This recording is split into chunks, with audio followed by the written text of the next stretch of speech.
Síguenos, @Factores de Poder. Suscríbete en nuestro canal de YouTube. Activa las notificaciones y mantente informado.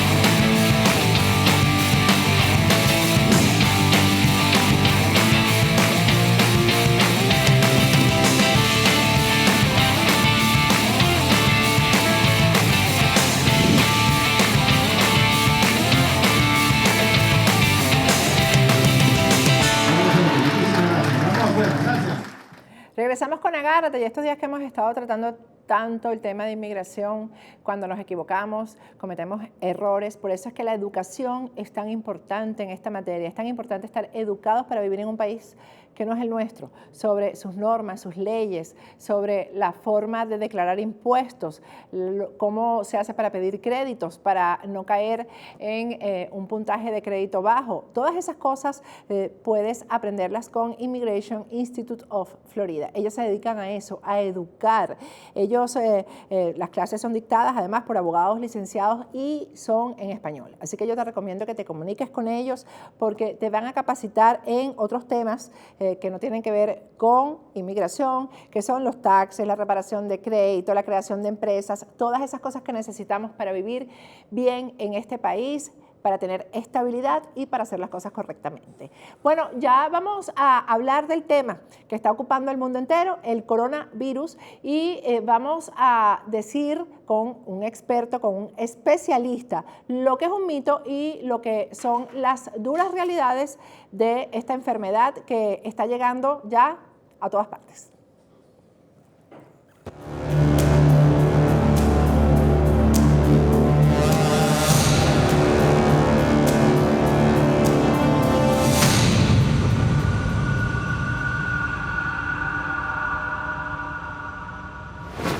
El doctor Alfonso Rodríguez Morales, que es investigador de enfermedades tropicales y emergentes y es vicepresidente de la Asociación Colombiana de Infectología, está conectado con nosotros vía Skype. Buenas noches, doctor, ¿cómo está? Muy buenas noches, muy bien, ¿y usted? Doctor, yo quiero que primero nos hable un poco de qué es este coronavirus, cuándo apareció, porque no estaba en el espectro de nadie. Y pues hay miedo alrededor de esto, hay prácticamente un pánico generalizado con respecto al tema, ¿no?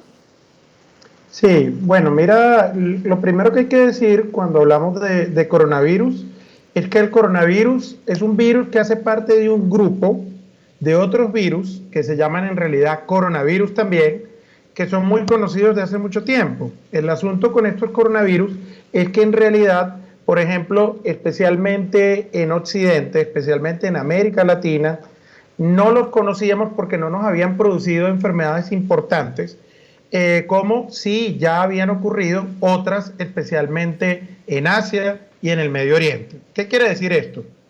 Que estamos hablando de un grupo de virus en el cual hay un virus que en el año 2002 causó de hecho una epidemia muy importante que también se originó en China, que fue la epidemia del llamado SARS, que se originó en una región distinta a la que se origina este nuevo brote en 2019-2020. Esta epidemia se originó en la zona de Guangdong y esa enfermedad es la que se conoce como el síndrome respiratorio agudo severo o SARS, que arrancó en el año 2002-2003. Eso es un coronavirus. Luego, una década más tarde, tenemos otro coronavirus que también fue importante, que se originó en la ciudad de Jeddah, en Arabia Saudita, y se extendió al Medio Oriente, que fue el coronavirus que causó el llamado síndrome respiratorio del Medio Oriente. Y el síndrome respiratorio del Medio Oriente, llamado MERS, también es un coronavirus. Entonces, los coronavirus los conocemos ya de hace tiempo.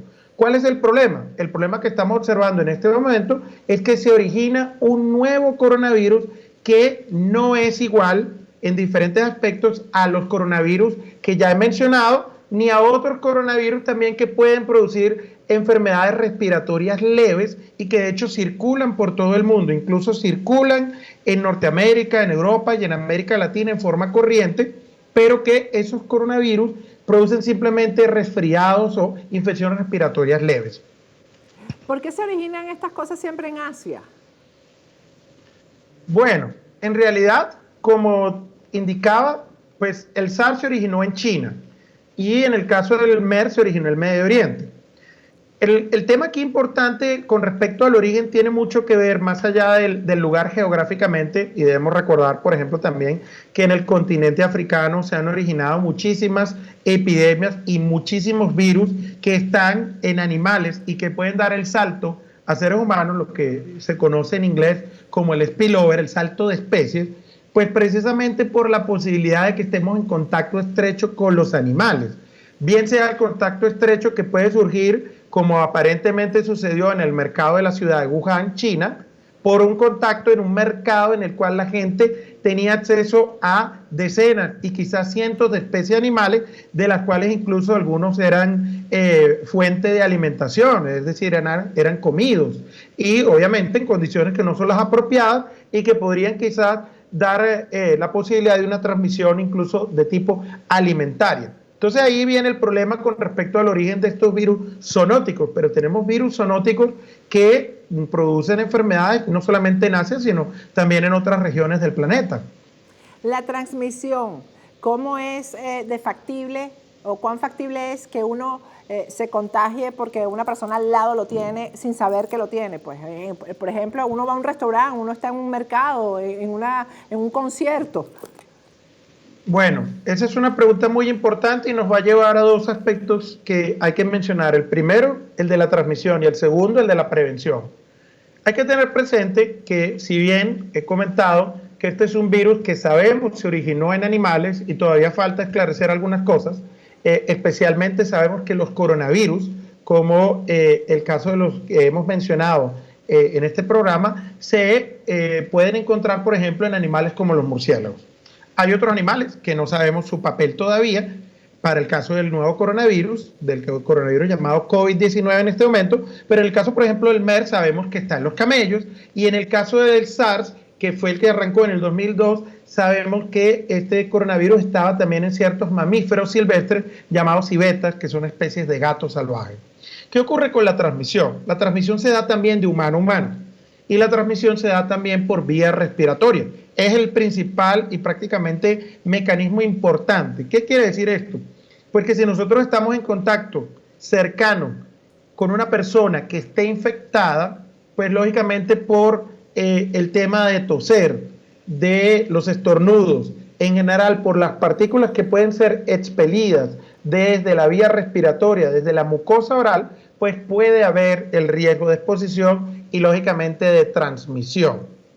¿Qué ocurre? Y es importante pues también en ese sentido dar un parte de tranquilidad con respecto a esto, pues esa transmisión ocurre fundamentalmente en personas que están sintomáticas, en personas que tienen tos, que tienen fiebre, que tienen otros síntomas que pueden estar asociados, como el caso, por ejemplo, de la dificultad para respirar o que tenga, por ejemplo, cefalea, entre otras cosas, pero también hay que decir que en los actuales momentos se está investigando si realmente existe una posibilidad importante de que exista transmisión incluso a partir de personas que no necesariamente tengan síntomas, que son los llamados asintomáticos. Sin embargo, es importante y reitero decir que la mayoría de los casos están fundamentalmente asociados a la transmisión desde personas que presentan síntomas.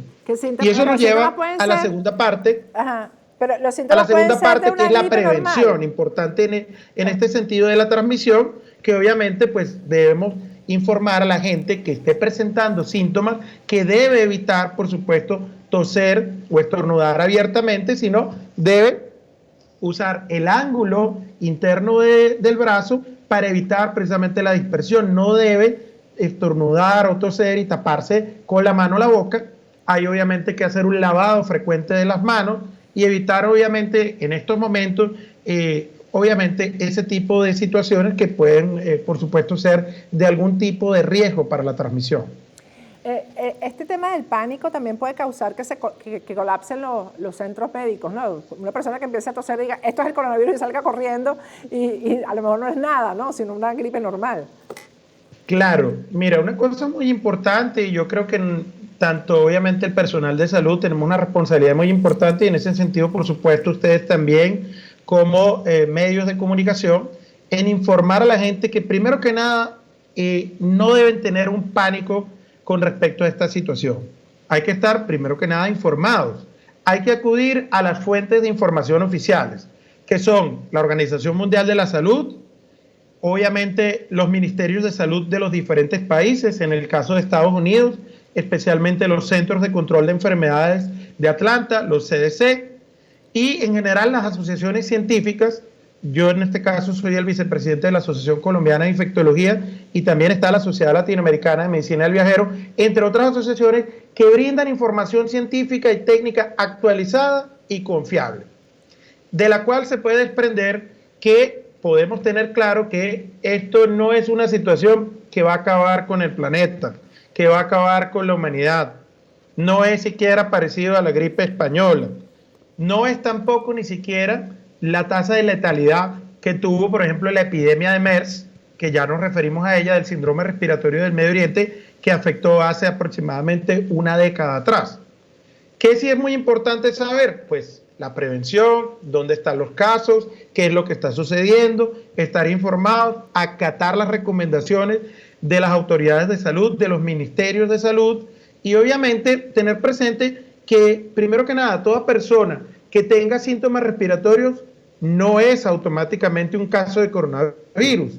Hay que tener presente que las personas que pueden ser de riesgo en este tema de la transmisión son personas que procedan de las zonas donde hay en este momento brotes epidémicos, como es el caso de China, como es el caso de Corea del Sur, de Japón, de Irán, y en el caso de Europa, especialmente de la zona norte de Italia. Una persona que haya estado hace 3 meses en Corea del Sur, porque además es el país que ahora a los jóvenes les ha dado por visitar, es el país que está de moda, ¿debe hacerse un examen o cuánto tiempo tarda esto en incubarse? No, para nada, Patricia. Es un tema importante que el periodo de incubación de esta enfermedad es de 2 semanas, y una persona que estuvo hace 3 meses, imagínate, eso son muchas veces ese periodo de tiempo, sin duda alguna que no estuvo expuesto. Y si hubiese estado expuesto, porque asumamos hipotéticamente que ya el virus hubiese estado circulando, pues ya pasó un periodo de tiempo tan importante que la persona en realidad no adquirió esa enfermedad. Entonces hablamos de 2 semanas, hablamos de 14 días. En este momento ese periodo de tiempo está siendo evaluado, se está revisando para ver si en efecto podemos decir con seguridad de que ese periodo de tiempo se mantiene o no, porque una cosa importante también que hay que decir es que la evidencia científica que se está generando cambia diariamente. ¿Eso qué quiere decir? Pues que se están haciendo estudios, estamos aprendiendo muchísimo a nivel mundial de lo que sucede con esta enfermedad, y pues ciertas cosas pueden cambiar en poco tiempo, y por eso reitero la importancia de estar informados.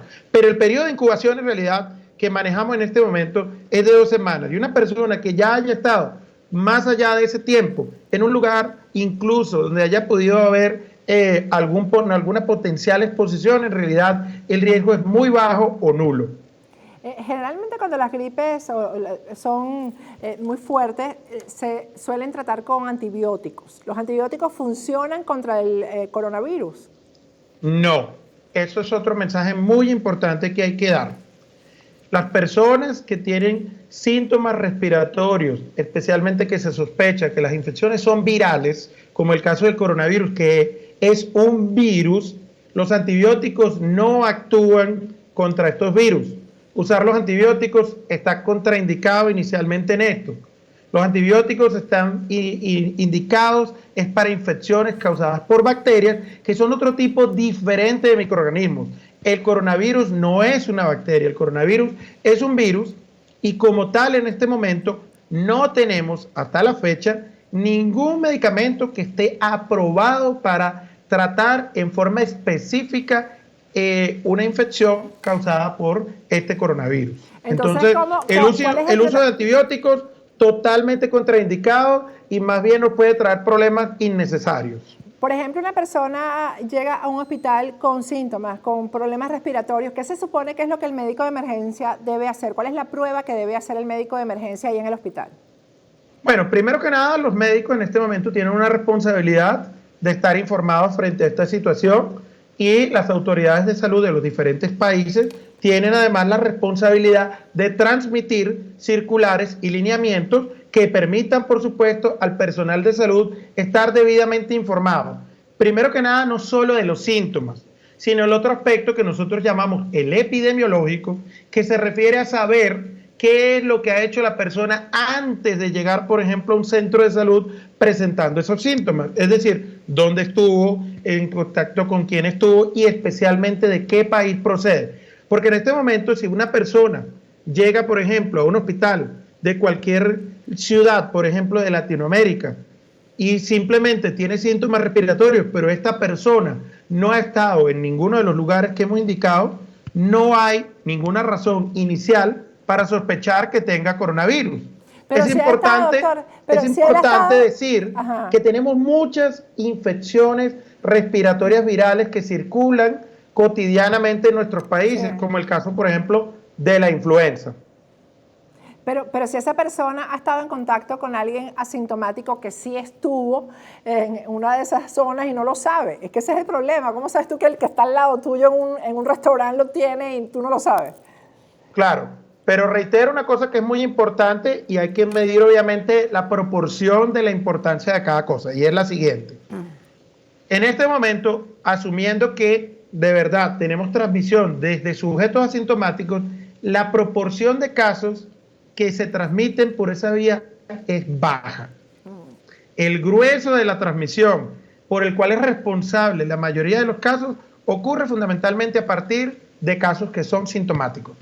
Ese escenario que estamos planteando, si bien no se puede descartar completamente, es un escenario que ocurre en una probabilidad baja. Entonces, volviendo a la pregunta inicial, pues un médico que llegue, un sujeto, una persona, un paciente con síntomas respiratorios, debe especialmente, primero que nada, indagar de dónde viene. Reitero, los sujetos que presentan síntomas respiratorios, solo por presentar síntomas respiratorios, no son de entrada sujetos de los cuales se sospeche que tienen una infección por coronavirus. Tenemos muchísimos virus respiratorios. Por ejemplo, acá en Colombia se hace vigilancia epidemiológica apropiada de más de 20 virus respiratorios que normalmente están produciendo infecciones en las personas. Y obviamente no es el coronavirus 2019 o el COVID-2019 que está causando obviamente la enfermedad. Entonces hay que tener eso presente, porque las infecciones respiratorias pueden ser causadas por muchos virus respiratorios y además de virus respiratorios, otros agentes infecciosos, en adición, por supuesto, a este coronavirus que en este momento está preocupando. Por supuesto, si esa persona ya se empieza a indagar, no se detecta esos virus y esa persona de repente estuvo en contacto con personas que hubiesen estado, por ejemplo, en Italia, en China, en Corea del Sur, en Japón, en Malasia, en Tailandia, en zonas donde está circulando activamente el coronavirus, pues lógicamente se irán haciendo las investigaciones para ver en efecto si la persona tiene o no coronavirus. Bueno, doctor, usted que está en Colombia debe saber también cómo han llegado allá personas de Venezuela con cualquier cantidad de enfermedades. Sabemos la situación de salud que hay en Venezuela, del sistema de salud. Vamos a escuchar las palabras del ministro de Salud, de Nicolás Maduro, acerca del coronavirus, para que el doctor Alfonso Rodríguez nos diga cuánto hay de verdad o de mentira en esto que se está diciendo. Vamos a escucharlo. Se mantiene activado el sistema de vigilancia epidemiológica en aeropuertos, en 5 aeropuertos internacionales que ha hecho seguimiento a pacientes hasta ahora procedentes de China o que en su trayecto han pasado por China. Se le hace el acompañamiento y el seguimiento por si desarrollara algún síntoma. Hasta ahora ninguno de ellos ha desarrollado síntomas. No hay casos confirmados ni sospechosos en Venezuela de coronavirus. Sin embargo, a raíz de esta reunión y luego del caso confirmado en Brasil, nosotros vamos a ampliar la vigilancia epidemiológica hacia los puertos internacionales y hacia los pasos fronterizos. Vamos a tener una ampliación del sistema de vigilancia epidemiológica a diferentes puntos del país. Bueno, doctor, en Venezuela entra y sale un chino cada 5 minutos. Entonces, yo realmente no sé si estarán controlando eso, ¿no? Bueno, mira, hay que decir dos cosas importantes en relación a las palabras del ministro. La primera tiene que ver con la vigilancia epidemiológica, ¿no? Y es muy importante el hacer énfasis en que la vigilancia epidemiológica, y esto es un lineamiento que muchos países actualmente están adoptando, es el caso de Colombia, es el caso de los países europeos, no puede solamente considerar como país de riesgo China, no puede solamente considerar en este momento como país de riesgo Brasil, sino que tiene que considerar un número más importante de países. ¿Qué países son importantes considerar en este momento aparte de China? Y en el caso en este momento de Latinoamérica, de Brasil, pues países como ya los hemos mencionado.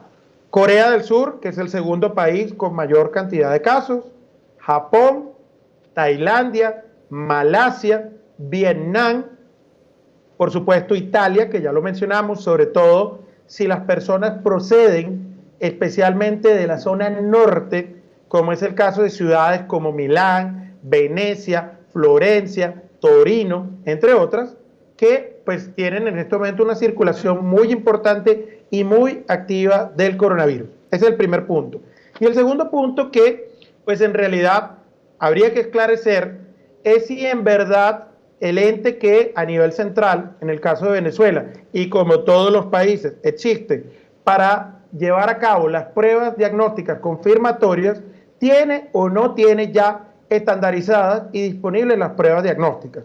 En este caso hablamos de lo que sería el Instituto Nacional de Higiene Rafael Rangel. Esa sería la interrogante que muchos nos haríamos, de saber si realmente el instituto ya tiene o no tiene estandarizada la prueba de diagnóstico específico, que es una prueba de diagnóstico molecular llamada la prueba de reacción en cadena de polimerasa de transcriptasa reversa a tiempo real, o PCR, que diagnostica específicamente este nuevo coronavirus.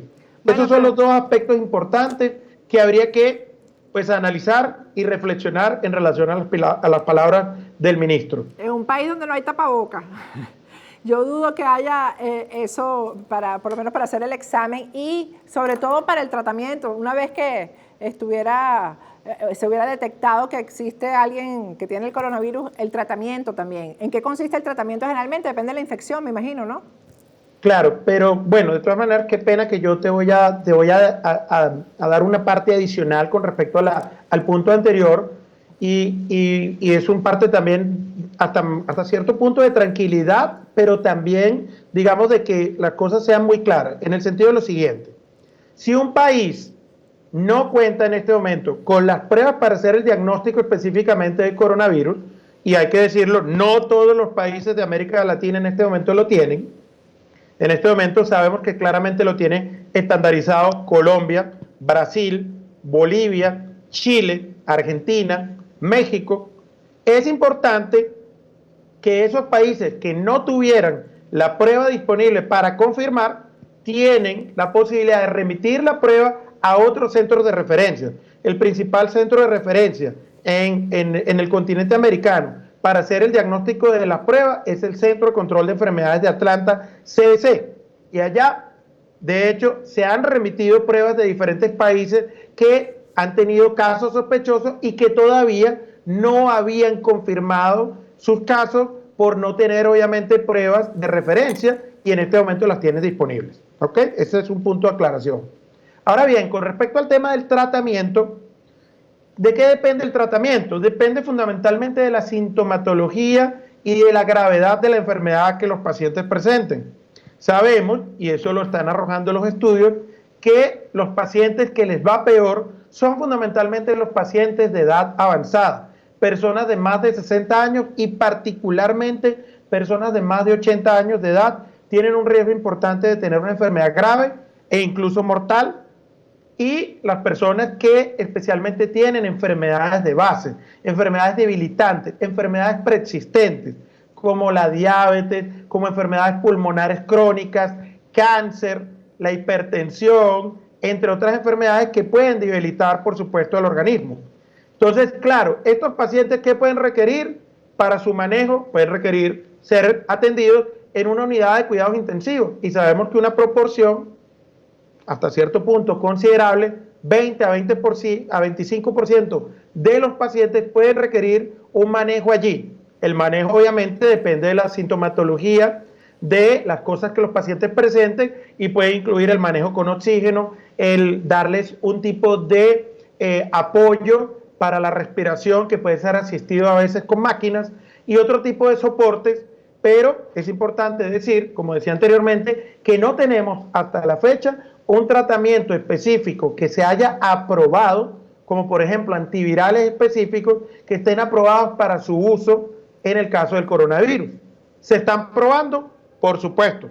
Se están haciendo diferentes estudios con varios medicamentos que en este momento se está evaluando si pueden tener o no utilidad. Ya se han venido probando y por supuesto de esto deriva una pregunta muy obvia, que es la relativa al desarrollo de vacunas, que en este momento también se está adelantando, pero no hay todavía una vacuna efectiva, probada y que esté disponible para su uso en el caso de la infección por coronavirus 2019. Esa es la pregunta final. ¿Hay riesgo de que haya una pandemia? Bueno, mira, esa es una pregunta muy importante y muy pertinente en este momento. Hace varias semanas atrás, la Organización Mundial de la Salud tomó una decisión amparada en lo que es el Reglamento Sanitario Internacional y el Comité de Emergencias de este reglamento, en el cual, haciendo la debida valoración, tomó la decisión de declarar al problema de coronavirus como una emergencia sanitaria de preocupación internacional. En estos momentos y hasta hoy, 27 de febrero, la Organización Mundial de la Salud ha dicho que no hay los elementos suficientes para declarar el problema de coronavirus como una pandemia. Sin embargo, esta es una situación que puede cambiar rápidamente, que en los próximos días pudiera tener unas consideraciones diferentes, amparadas en la posibilidad de los diferentes elementos que hemos hablado el día de hoy, y especialmente el que se empiece a ampliar de forma significativa la transmisión y el número de casos en diferentes regiones del mundo, entre ellas incluido América Latina, donde ya tenemos desde el día de ayer un caso totalmente confirmado en la ciudad de Sao Paulo y que pues añade al riesgo que ya tenemos de la posibilidad de transmisión de casos desde otras partes del mundo, como muy bien hemos mencionado, y en este momento especialmente nos preocupa Italia, y con eso podría en los próximos días existir la posibilidad de declararse esta situación como una pandemia. Bueno, doctor, muchísimas gracias por toda la información. Yo creo que hemos prestado un gran servicio y en la descripción del video vamos a colocar toda la información que el doctor Alfonso Rodríguez Morales nos ha dado, que es científica, que es la información revisada, para que ustedes se guíen en toda la información con respecto al coronavirus. Muchísimas gracias, doctor, por habernos dedicado tanto tiempo. Muchísimo gusto, a la orden. Hasta luego. Vamos a ir a un corte y al regreso seguimos con Agárrate.